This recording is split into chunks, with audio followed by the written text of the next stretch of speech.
সময় কি সত্যিই সব ঠিক করে, নাকি আমরা সময়ের সাথে সাথে সবকিছুর মাঝে অভ্যস্ত হয়ে যাই? আসলে সত্যি কোনটি? কিছু ব্যথা কি আদৌ ঠিক হয়, নাকি শুধু শব্দহীন হয়ে যায়? আমরা প্রায়ই শুনি সময় সব ঠিক করে দিবে, কিন্তু সময় আসলে কিছুই ঠিক করে না। সময় শুধু আমাদের চুপ থাকতে শেখায়, অভ্যাস করায়, ভাঙা জায়গাগুলো নিয়ে বাঁচতে। যে মানুষটা চলে গেছে সে আর ফিরে আসে না। যে কথাগুলো বলা হয়নি সেগুলো আর বলাও হয় না। যে ক্ষতটা বুকের মধ্যে তৈরি হয়েছে তা শুকায় না, শুধু গভীরে চলে যায়।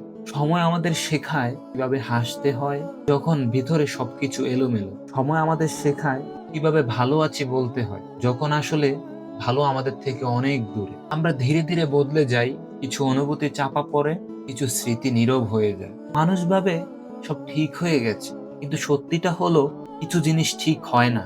ওগুলো আমাদের ভেতরে একটা আলাদা জায়গা বানিয়ে নেয়, আর আমরা সেই জায়গা নিয়েই বাকি জীবনটা চালিয়ে দিই। সময় সব ঠিক করে না, সময় শুধু আমাদের বেঁচে থাকতে শেখায় কিছু অসম্পূর্ণতা নিয়েই। আর সেটা হয়তো জীবনের সবচেয়ে নীরব, সবচেয়ে কঠিন সত্য। আর এই ধরনের কঠিন সত্যগুলোই থাকে 2M লাইন্স। আপনার মনের সবচেয়ে কঠিন সত্যগুলো জানাতে পারেন 2M লাইন্স।